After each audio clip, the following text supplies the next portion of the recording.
evidence that Fishburne actually made his way from Georgia to New York, and that's a long way in those days, to defend his reputation and probably appeal for reconsideration is found in a letter that you can see out in the hallway, actually, from Samuel Otis, the Secretary of the Senate, to Senate President Pro Tem John Langdon, written on September 20th, 1789, after Langdon had returned to New Hampshire, but before the end of the Senate's first session.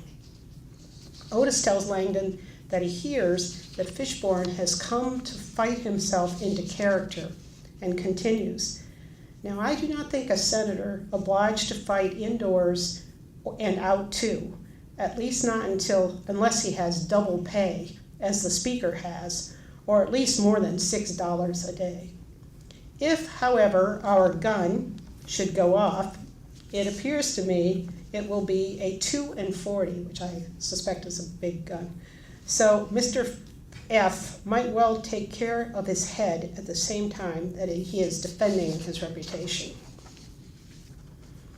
By September 25, Washington, having been burned by the Fishburne incident, directed William Jackson, one of his secretaries, to write to Fishburne and inform him that when he had nominated him, he was ignorant of the charges existing against him, and that not having, since that time, had any other exhibit of the facts that were alleged in the Senate, whatever those were, we still don't know that, than what is stated in the certificates which have been published by you, he does not consider himself competent to give any opinion on the subject. A letter written by Anthony Wayne to South Carolina Representative Davis Burke talks about these certificates that are mentioned in Washington's letter, but we have not found the certificates. Despite Fishburne's appeals and Washington's anger, Gunn prevailed. But the Fishburne case is only Act 1 of the Senate and the President's struggle to define exactly what the Constitution calls advice and consent and how it should be carried out. Act 2 came later in the Senate's reaction to Washington's first attempt to consult the Senate on treaty negotiations. So let's return to the August 6th Senate resolution appointing a committee to meet with the President on the mode of communication proper to be pursued between him and the Senate on executive business. That was passed after the President arrived in the Senate on the Fishburne issue. The scheduled meeting between Washington and the committee occurred on August 8th, and the President's notes on what he told the senators have survived.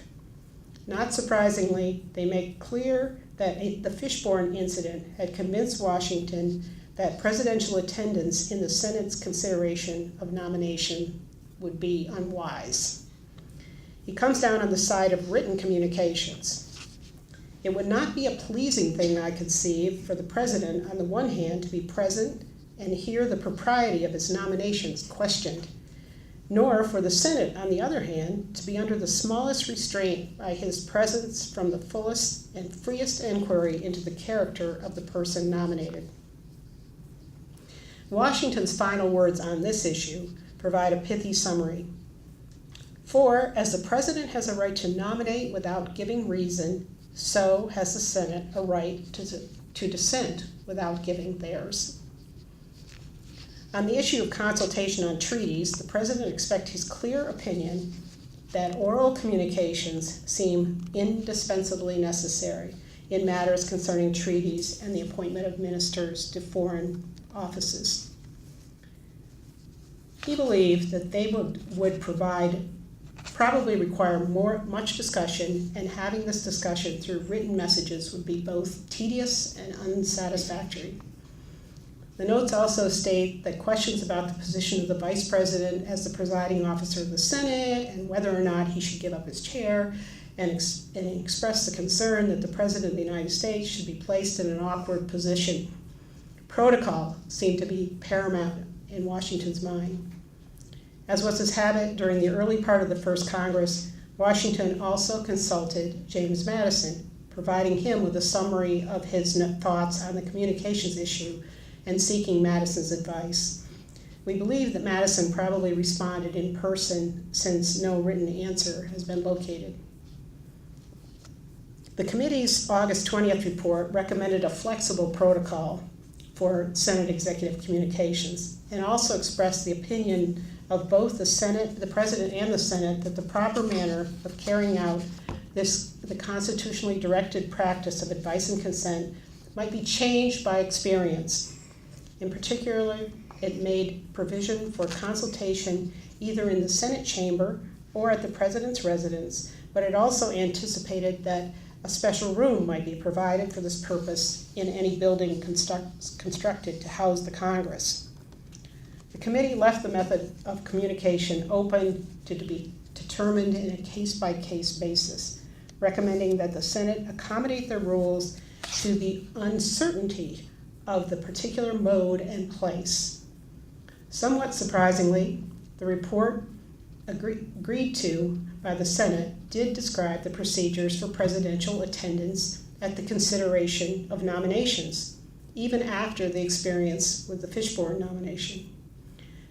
The concluding paragraph brings to mind earlier motions to avoid a ballot on executive issues, that all questions shall be put by the President of the Senate either in the presence or absence of the President of the United States, and the senators shall signify their assent or dissent by answering viva voce, aye or no.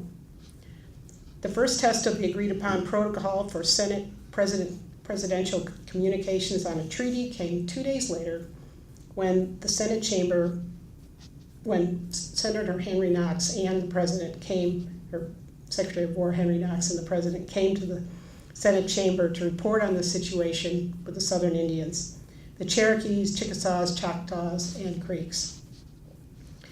The report posed a series of complex questions for the Senate to answer relating to how to deal with these Indian nations and sought specific instructions on how the commissioners sent to treat with each of the four nations should negotiate, what conditions should be set, and how much money should be appropriated for the process. It being August, the windows of the chamber were open, and Senator McClay reports that the noise from the carriages outside was so loud that he could tell it was something about the Indians, but could not master one sentence of it. When Washington was through reading, Senator Morris rose and asked that the President's message, this is a fairly long message too, be read again because he'd been unable to hear.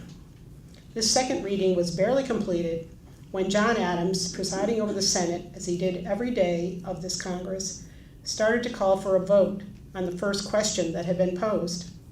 This action was met with silence. McClay reports that Morris whispered, "We'll see who breaks the silence first." Eventually, McClay stood to state that what had been read appears to have for its basis sundry treaties and public transactions between the Southern Indians and the United States and the states of Georgia, North, and South Carolina. Since the business was new to the Senate and important, the Senate needed to be better informed. McClay called for a reading of all the treaties and other documents mentioned in the statement by the President. He reports that, "I cast my eye on the President of the United States. I saw he wore an aspect of stern displeasure." Eventually, Morris, seconded by Gunn, there's Gunn again, moved to commit the matter. Though there were objections raised by some senators, including Pierce Butler of South Carolina, who contended that the Senate was acting as an executive council and such councils didn't have committees, McClay reports that he made a statement supporting the commitment and no time could be lost because the committee should report by Monday. What McClay reported is happening next is worth quoting. "As I sat down, the President of the United States started up in a violent fret. 'This defeats every purpose of my coming here,' were the first words that he said. He then went on that he had brought his Secretary at War with him to give every necessary information, that the Secretary knew all about the business. The president contended that he didn't object to the postponing, but he couldn't understand the move for commitment and complained that this would cause an unnecessary delay. Apparently these commissioners were already packed and ready to leave New York City to head south. He then stated that he would return at 10 a.m. on Monday the 24th, and he withdrew. Maclay then editorializes, as he's wont to do, that the withdrawal was made with a discontented air, and had it been any other man than the man who I wish to regard as the first character in the world, I would have said with sullen dignity. He concludes that the president wishes to tread on the necks of the Senate. Despite the fact that protocol had supposedly been established for executive business, obviously this first attempt at consultation with the Senate did not go very smoothly.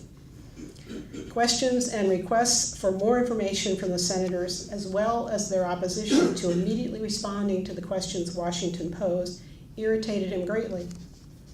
Of course, think about it, he's George Washington. He was used to giving orders, both to officers in the Continental Army and those who worked on his plantation. So this incident with the Senate brought back his memories, I believe, of the frustration he had with dealing with the Continental Congress when he was in charge of the Continental Army. But it was a more controlled and compromising George Washington who returned to the Senate on August 24th to resume work on the questions relating to the negotiations with the Southern Indians. The Senate passed through its consideration of the issues, with the President and Knox providing additional information and responding to their questions. Nevertheless, Maclay could not resist questioning a provision by which the federal government would guarantee a promised payment if the state of Georgia failed to make the payment. His fellow senators were silent on this issue, and the exchange with the president on the Southern Indians ended with the agreement to allow up to $20,000 to be spent on negotiating with the Creeks. When he returned to his boarding house that evening, Maclay found that he had an invitation to dine with the president. Even this ever-suspicious senator saw himself as honored by this invitation. That's proof positive that George Washington was a good politician. I've provided pieces in Maclay's discussion of Washington's dealing with the Senate here, but I hope you've heard enough to recognize that he's both perceptive and opinionated. Though he supported the ratification of the Constitution, we believe he is one of the very first Federalists to shift over to a more Jeffersonian Republican viewpoint. He certainly found himself in opposition to much of the Secretary of Treasury, Alexander Hamilton's agenda as it was revealed.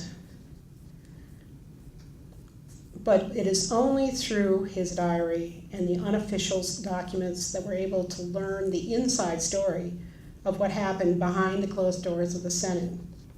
If we had additional diaries and other resources, a fuller and perhaps conflicting story that presented Washington's dealing with the Senate in a more favorable light might have emerged. The documents provide evidence, but it's up to the historians to gather all the evidence and draw their conclusions. So what can we learn from the stories of these early encounters between the Senate and the President on executive business? Clearly, they illustrate that the constitutional requirement for advice and consent on nominations and treaties left a lot to be worked out and defined in terms of process and protocol. Both the President and the Senate were on new and untested ground, and things did not go smoothly at the beginning.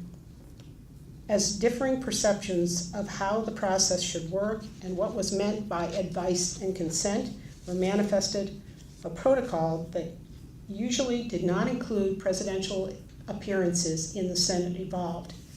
This defining and interpreting of our Constitution is a constant process, and it's at the very heart of what has made our government work as well as it has for 225 years.